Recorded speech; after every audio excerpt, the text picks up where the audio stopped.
God, it's Friday. Good day and thanks for joining us for the midday news on the CRTV. Good day, Doudou. Bonjour, Quintabel. You have the headlines. Madame, Monsieur, bienvenue au journal sur la CRTV. À la une de l'actualité, scrutin législatif partiel du 22 mars prochain dans les deux régions du Nord-Ouest et du Sud-Ouest. Le temps de l'opération de charme des partis politiques auprès des électeurs. Écho du lancement de la campagne électorale à Bamenda. C'est dans le 12 heures. Coopération Cameroun-Union européenne, environ 3000 actes de naissance à délivrer aux jeunes de moins de 16 ans dans la Meufoué-Akono, région du centre. Cérémonie de lancement du projet hier en Goumou. Détail dans cette édition. Et puis, entrepreneuriat jeune au Cameroun, des pots de fleurs de fabrication artisanale qui sortent de l'ordinaire. Narcisse Urbain Tchada fait parler de son génie créatif à Yaoundé. Vous le découvrirez en page magazine vers la fin du journal. Et voilà pour les titres. Quinta, vous avez la première partie du journal. The CPDM has officially launched its campaigns for the March the 22nd legislative election rerun in the 10 constituencies in the Northwest region. Speaking at the campaign launch last evening in Bamenda, the CPDM campaign team leader for the Northwest region, Philemon Yang, challenged party supporters to work hard to confirm and consolidate the victory they registered last February 9. Details with our Northwest correspondent, Ngoninge Swaibon-Share. It was a hectic atmosphere at the Bamenda Congress Hall, where CPDM supporters came out in their numbers for the launch of campaigns for the March 22nd legislative election rerun. Among the party supporters were the various divisional campaign team leaders, including those whose divisions are not involved in the election rerun, a veritable sign of solidarity with those concerned. Addressing the party supporters, the CPDM campaign team leader for the Northwest region, Philemon Yang, enjoined them to swing into action and win again, as they did on February 9. His call did not fall on deaf ears, as party officials in the constituencies involved pledged their readiness for the political battle. Santa is confident of himself. Santa has been working all around the clock. We had a wonderful victory. We worked very hard to earn that victory. This time we are going to go back to confirm that victory and even do better than what we did. We are going back now more determined than before, and we are going to make more votes than before. The 10 constituencies concerned with the election rerun in the Northwest region are found in Meza, Momo, Mencho, and Bui divisions.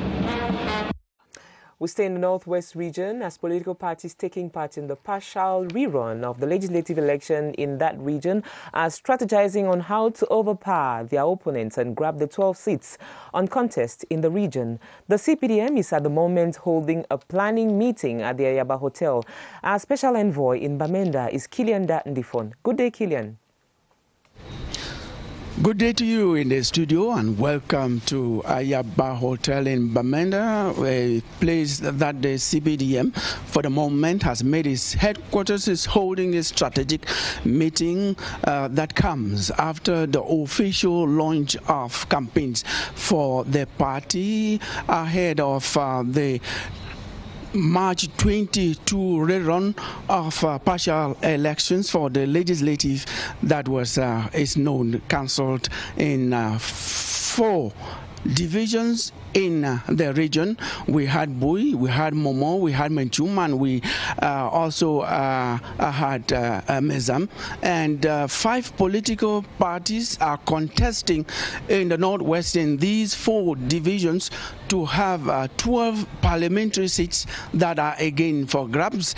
And we are going to see what is going to happen, the strategic meeting that is guided here by the leader of the campaign for the Northwest, Philemon Yang, and we have everybody who matters in the party, because this is very important for the CPDM to have the seats that were cancelled by the Constitutional Council on the score of having had polling centers instead of polling stations as it's prescribed by the Electoral Code. Kilian Ndandifon reporting live from Bamenda. Thanks, Kilian Ndandifon. And the Minister of Public Works, Emmanuel Ngannou-Djumesi, is on a construction site evaluation visit to the Yaoundé-Bafoussam-Babajo Highway on the rehabilitation. Minister Emmanuel Ngannou-Djumesi and his team have visited Lot 2 From Kelong to Tonga, which is at 68% executed, after visiting Lot 1 of Yaoundé Ebebda, Kelong, on which works are quite advancing at 63%. The target is to assess the level of advancement of rehabilitation works on the road number 4 to ensure that the details are respected. Challenges include the displacement of electricity and water networks. These difficulties are examined in a meeting with all concerned at the construction base in Makenene. The visit continues, and we shall be giving you updates in subsequent editions of our newscast. Public contracts in the road sector are henceforth to be awarded online beginning this year through the e-procurement system that should not exceed 500 million CFA francs. The information was made public by the Ministry of Public Contracts in an arrêté which equally identifies the other sectors concerned. Clarice Aretakang tells us more. Of public contracts, as well as setting the thresholds, follows the effectiveness in the online award of public contracts in Cameroon since 2019 through the e-procurement system. Major works in the road sector and investments in other strategic infrastructure will be those worth at least 500 million CFA francs for some and at least 250 million CFA francs for others. This has to do with projects aimed at driving socio-economic development. Meanwhile, tenders regarding collective equipment and certain buildings should be equivalent to 100 million CFA francs in the procurement exercise. Administrative structures are concerned. For their part, general supplies and intellectual services have seen the threshold fixed at 50 million CFA francs in the online award of contracts. It's been close to 2 years since the Ministry of Public Contracts began playing the role of overseer regarding the award of public contracts since the decree defining rules for the award of public contracts in public establishments and enterprises.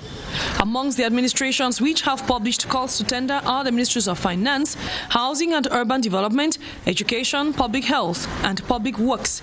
Economists insist that a hitch-free online award of public contracts is a sure way of considerably fighting against corruption in the sector. Merci de vous joindre à nous sur la CRTV. Le RDPC ambitionne de rafler les 12 sièges en jeu pour les législatives partielles du 22 mars prochain. Déclaration de Philomon Yan, le président de la commission régionale de campagne du RDPC. Hier, c'était mercredi au palais des congrès de Bamenda. C'était au cours d'un meeting de lancement de campagne. Quelques 229 000 potentiels électeurs sont concernés. Augustin Guizana pour les détails. À la tombée de la nuit que toute la crème politique du RDPC s'est retrouvée au palais des congrès de Bamenda, berceau du Parti du Renouveau, pour lancer la campagne électorale en vue des législatives partielles dans les 10 circonscriptions politiques du Nord-Ouest. La victoire du RDPC dans le but, la Mésam, la Momo et la MINTP annulée par le Conseil constitutionnel reste un acquis selon l'ancien Premier ministre et président de la commission régionale de la campagne du RDPC dans le Nord-Ouest pour ces partiels.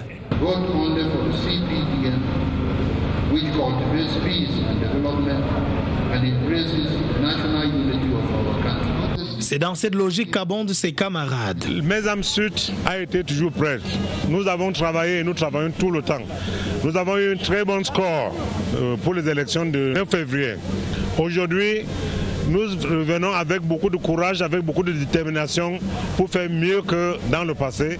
C'est très sûr que nous allons gagner. Pour le moment, je suis très déterminé plus qu'avant.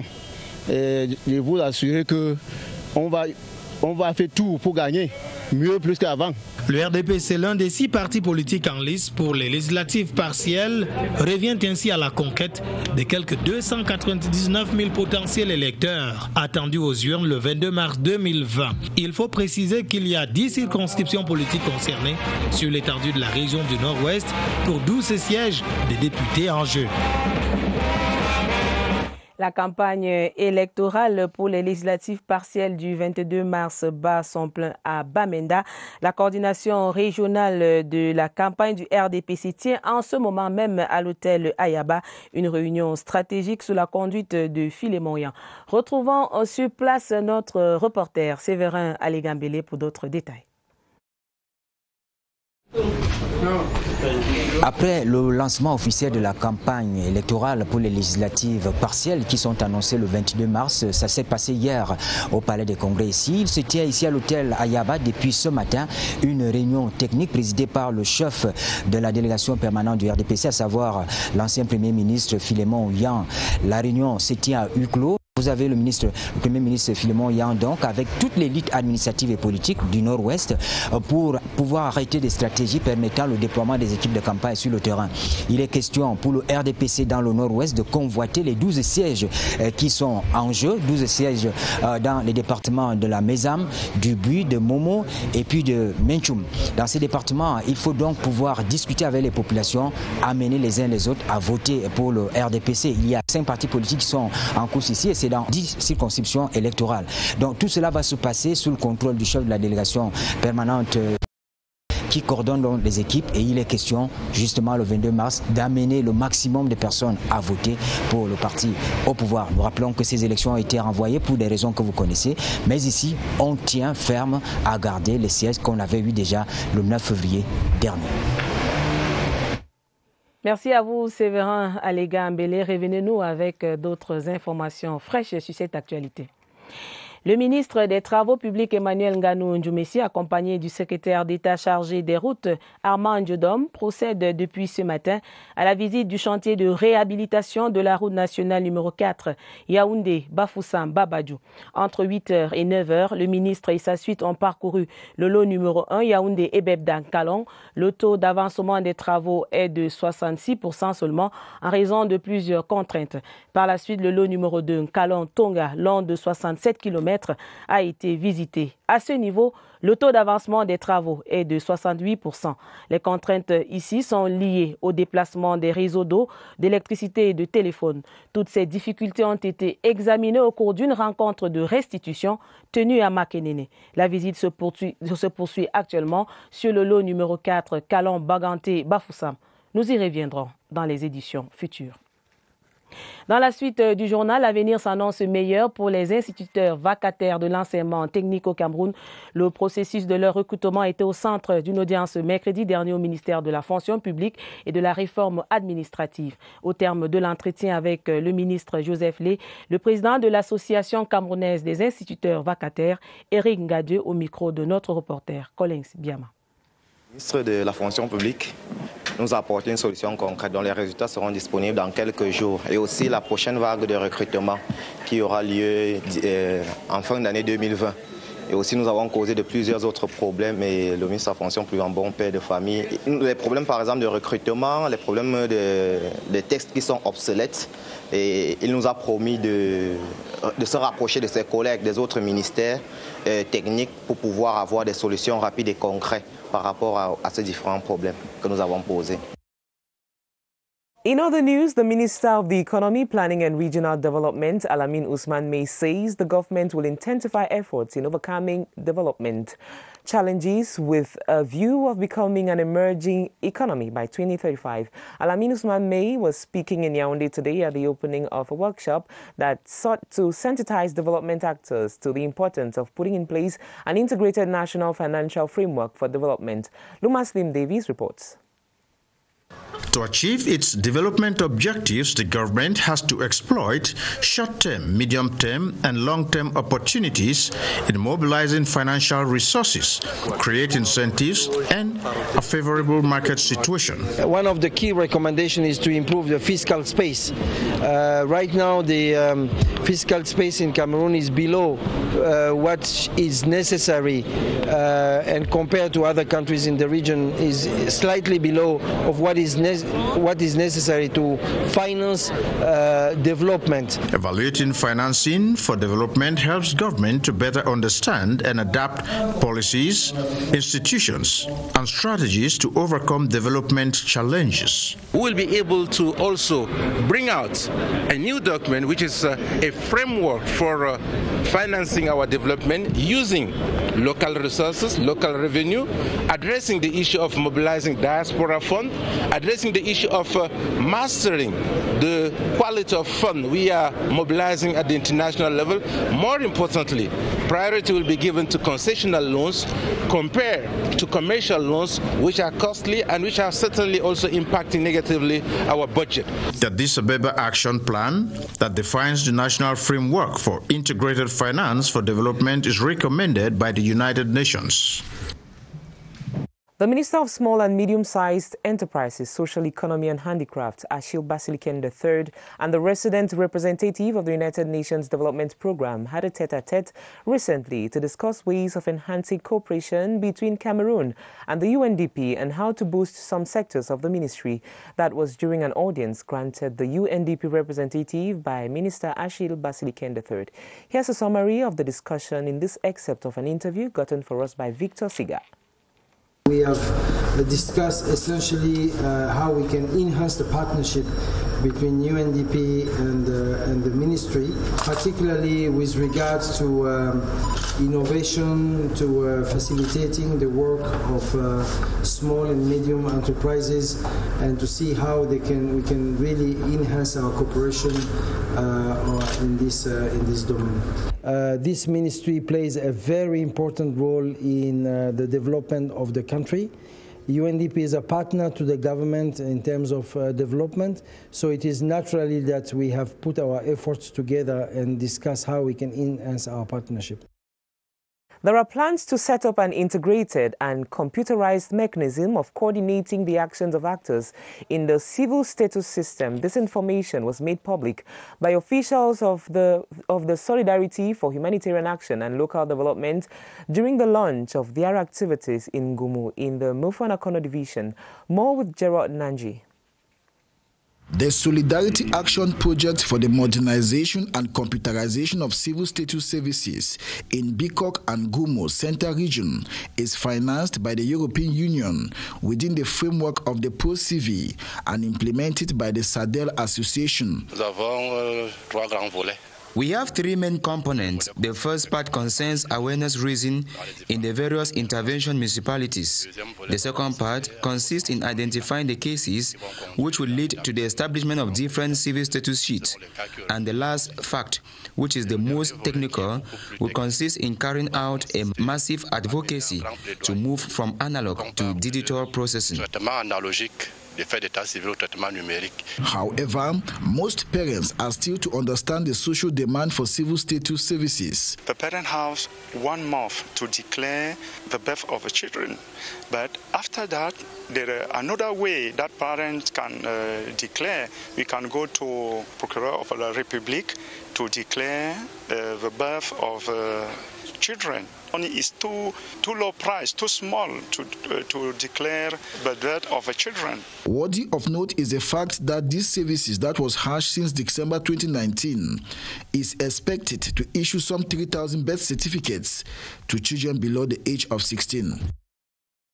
Vous suivez l'édition bilingue de la mi-journée sur la CRTV, Madame, Monsieur, c'est le 12h.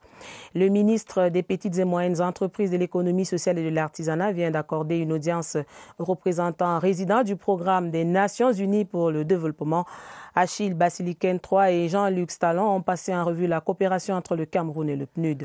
Également au menu des échanges, le développement des entreprises et la création des emplois pour les jeunes. Sur les enjeux de cette rencontre, suivant les explications de Achille Basiliken III, le ministre des PME, au micro de notre reporter Ibrahim Mohamed Abbassi. C'était de voir comment les startups, de par le potentiel d'innovation, de créativité, qui aujourd'hui structurent les applications de demain, qui structurent les emplois de demain, qui préfigurent comment le Cameroun se positionnera dans l'arène internationale. Nous avons pu passer en revue l'ensemble de ces opportunités et nous sommes convenus de ce que finalement en matière d'innovation et de création des entreprises innovantes, nous allons nous donner la main pour qu'avec le PNUD, effectivement, le Cameroun continue de rayonner à travers ces jeunes, mais surtout à travers ces jeunes qui sont porteurs de solutions innovantes. Autre volet de l'actualité, le Cameroun se dote d'un cadre de référence pour accroître l'accès au financement des projets. C'est l'aboutissement d'une étude conduite par le ministre de l'Économie, de la Planification et de l'Aménagement du Territoire avec l'appui du Programme des Nations Unies pour le développement PNUD. L'atelier de restitution des résultats de cette étude était présidé hier par le ministre Alamine Ousmane, mais en présence d'autres membres du gouvernement. Franck Evina, reportage. Le Cameroun n'exploite pas assez ses sources de financement du développement. Le ministre de l'économie le relève alors que le pays s'apprête à entrer dans la seconde phase de la vision 2035 qui couvrira la période 2020-2030. L'étude conduite par le gouvernement avec l'appui financier du PNUD apparaît alors comme un guide de mobilisation des ressources aussi bien à l'intérieur qu'à l'extérieur. Les chefs d'État ont pris l'engagement d'évaluer le financement tel qu'il est mobilisé pour réaliser les objectifs de développement durable. Parmi les sources de financement que le Cameroun gagnerait à exploiter davantage, il y a la fiscalité. Une des recommandations clés sera de voir comment augmenter le taux de pression fiscale. Mais l'élargissement de l'assiette fiscale n'est pas synonyme d'augmentation d'impôts. Mieux harmoniser la collecte des ressources nationales et internationales pour améliorer le financement du développement. L'implémentation optimale des stratégies nationales et sectorielles convoque aussi d'autres options de financement. Élargir, bien entendu, les sources de financement concessionnels et de mobiliser aussi les instruments alternatifs tels que les partenariats publics-privés. Il est important de relever le taux d'épargne, il est important de relever aussi le niveau de bancarisation. Notre pays, même s'il bénéficie des fonds mondiaux, il existe d'autres fonds qui ne sont pas encore suffisamment utilisés. Cette étude a été menée dans une approche participative. Administration, secteur privé, partenaires, société civile, chacun y a mis du sien. Dans l'actualité aussi, 3 morts et 4 blessés graves. C'est le bilan d'un accident produit hier autour de 19h à Bomonomba, Bengue, dans le littoral, village situé à quelques kilomètres de l'entrée ouest de Douala, sur la nationale numéro 5. Selon les témoins du drame, il y a eu collision entre un camion berne et un coaster qui revenait de la région de l'Ouest par Douala. Les forces de maintien de l'ordre, le SAMU et les sapeurs-pompiers descendus sur les lieux ont procédé à l'identification des victimes et le transfert des blessés vers les centres de santé. Le trafic qui a été interrompu une bonne partie de la nuit à présent réouvert. Quinta, vous avez la suite du journal. Yes, Dudu. 3 people have died on the spot and several others have sustained severe injuries after a transport vehicle came head-on with a truck at the Banana locality close to Suza in the Mungu division. The accident occurred at about 8 p.m. yesterday. Details with Dixon Ashu. Going by eyewitness account, this 30-seater coaster bus coming from the Bafusam direction tried to meander its way around a pothole. The maneuver leads it entirely to the other side of the road, where this truck, coming from the opposite direction, had little time to man its way around the situation. The shock of a head-on collision between the two leaves 3 dead on the spot, most of them those who occupied the front seat of the travel bus. The driver's assistant is among those with severe injuries who are evacuated for medical intervention by the mobile medical service of the fire brigade in Douala. Traffic remained paralyzed for more than an hour on this national road linking Douala to Bafusam and Bamenda as the forces of law and order came in to ease circulation and open investigations. En religion, la première session annuelle de la conférence épiscopale provinciale de Yaoundé, en abrégé CEPI, s'est ouverte à Mbalmayo il y a quelques jours. Rencontre placée sous le thème « La mission de l'Église à partir de la joie de l'Évangile ». On fait le pont avec José Gaëtan Tchanga. 4 jours de réflexion pour mieux évaluer les missions de l'Église. C'est la tâche que se donnent les évêques de la province épiscopale de Yaoundé et leurs collaborateurs. Ils sont réunis ici au centre d'accueil Notre-Dame du Perpétuel Secours de Mbokoulou. La CEPI est constituée des 7 diocèses de cette province. L'archidiocèse de Yaoundé, c'est le diocèse de Bafia, c'est le diocèse d'Obala, c'est le diocèse de Kribi, le diocèse de Mbalmayo, de San Melima, des Bolova, qui constituent donc la CEPI. La première mission de l'Église sera donc la proclamation de l'Évangile. Deuxième mission de cette mission de l'Église, c'est bien sûr le cœur de la foi chrétienne. Si le Christ n'est pas ressuscité, nous dit saint Paul, votre foi est vaine. L'Église a pour mission de proclamer le mystère pascal. En même temps qu'elle le proclame, elle le célèbre, elle le vit. Les travaux ouverts en présence de certains membres du gouvernement visent aussi à élever des prières pour le retour à la paix au Cameroun. Nous tenons cette conférence épiscopale provinciale sur la mission de l'Église au cœur d'un pays qui a ses défis d'unité et d'harmonie, de dialogue social, défis sécuritaires qui en sont le corollaire. Mais aussi, comment oublier la jeunesse? Comment oublier toutes ces contrées à travers le Cameroun où on demande à vivre? La prochaine rencontre des évêques aura lieu en novembre. Tomorrow, March the 14th, will be commemorated as the International Day of Mathematics on the theme Mathematics is Everywhere. It is a day that will be used by mathematicians the world over to educate the public on the importance of the subject in societal life. As they say, it cuts across all spheres of life. Just what is math all about? Yoti Kaleli Songe tells us more. Solving equations go beyond finding X in the classroom or study corner. It is actually a solution to daily problems, not limited to a specific place, time or subject, as mathematics is everywhere. So goes the theme for this year's International Day of Mathematics, observed yearly on March 14.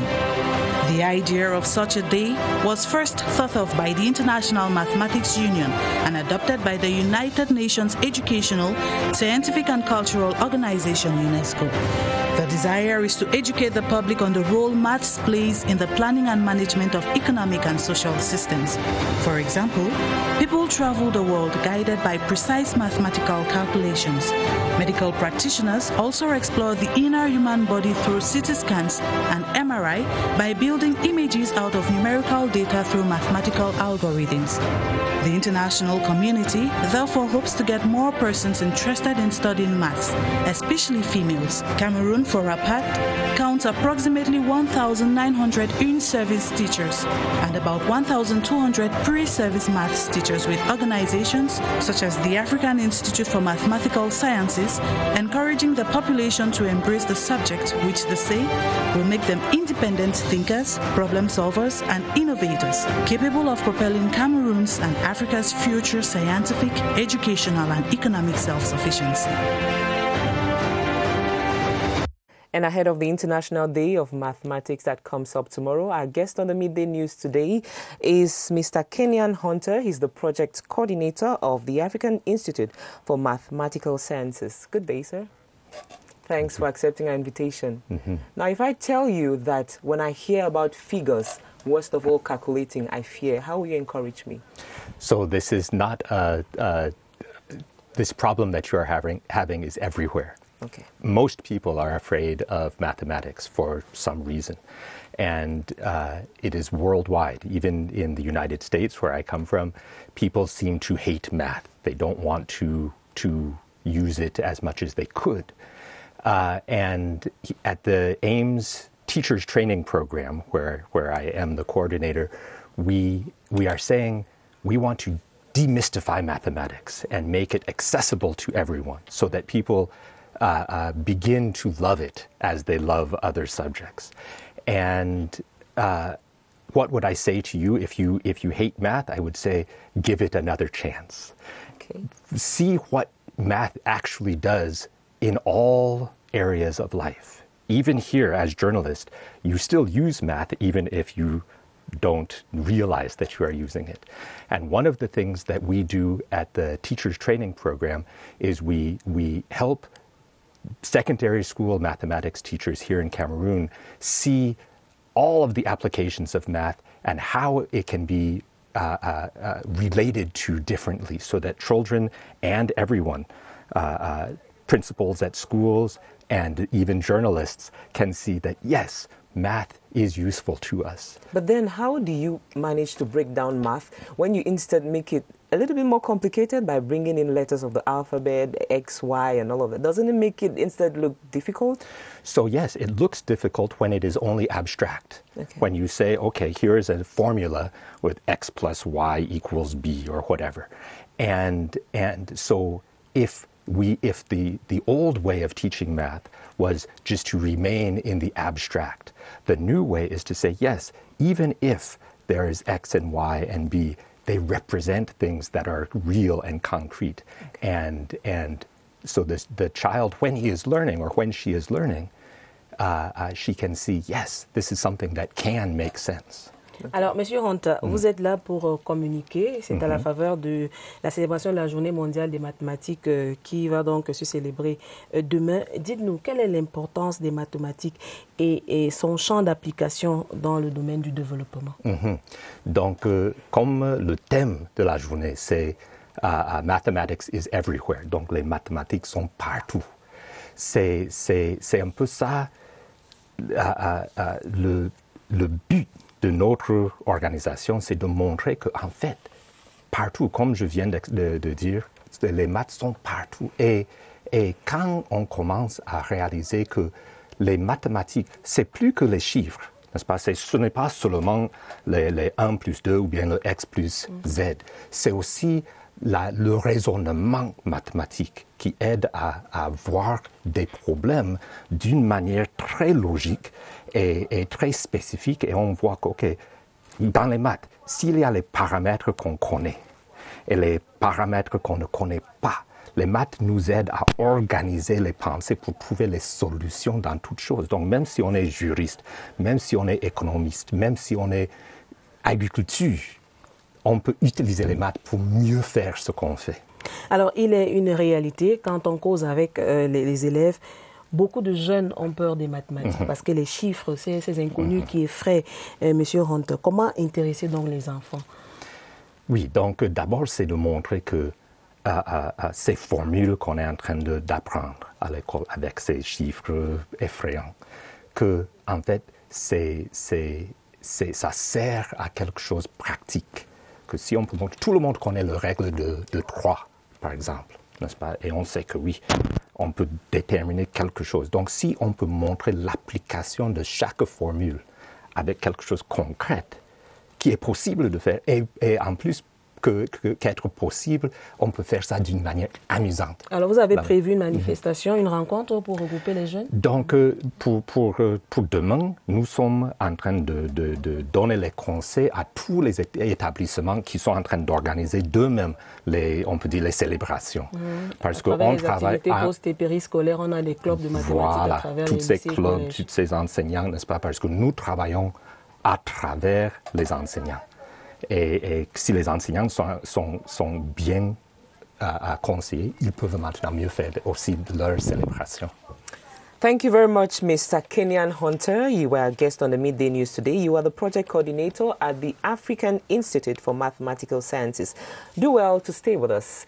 In our magazine page, innovation is constantly becoming a wonderful phenomenon for youth in Cameroon as young Cameroonian artist Narcisse Urban Dogo devised a means of using old clothes, cement and water to produce artisanal flower vases. More in this magazine. Voilà, Quinta, nous aurons cette page magazine prochainement dans le 12h. Et voilà qui met fin à cette édition bilingue de la mi-journée sur la CRTV. Madame, Monsieur, au nom de toute l'équipe de production, je vous dis merci d'avoir suivi. Restez sur la CRTV, nos programmes se poursuivent.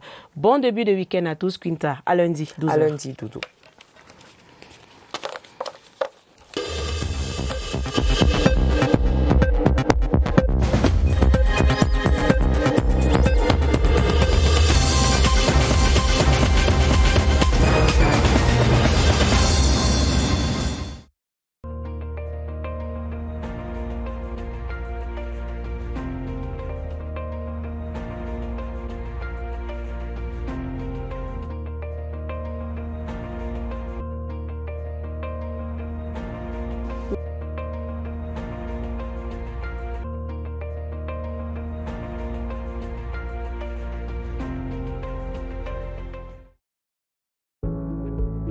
7 conseils pour se protéger contre le nouveau coronavirus. 1. Lavez-vous régulièrement les mains à l'eau et au savon ou à l'aide d'un gel hydroalcoolique. 2. Vous ressentez l'envie de tousser ou d'éternuer? Faites-le dans un mouchoir ou dans le creux de votre coude, puis lavez-vous les mains. 3. Restez à au moins 1 mètre de distance des autres personnes, surtout si elles toussent, éternuent ou ont de la fièvre. 4.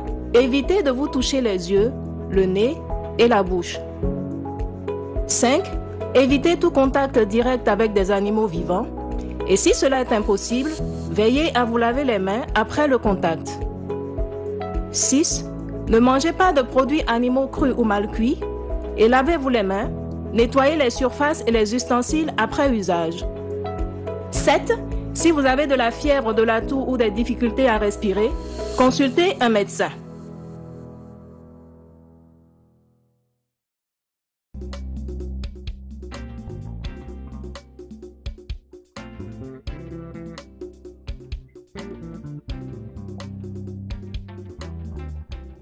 The joint efforts to try to make of Cameroon an emerging country by the year 2035, and our great cooperation that we have in the fight against the novel coronavirus.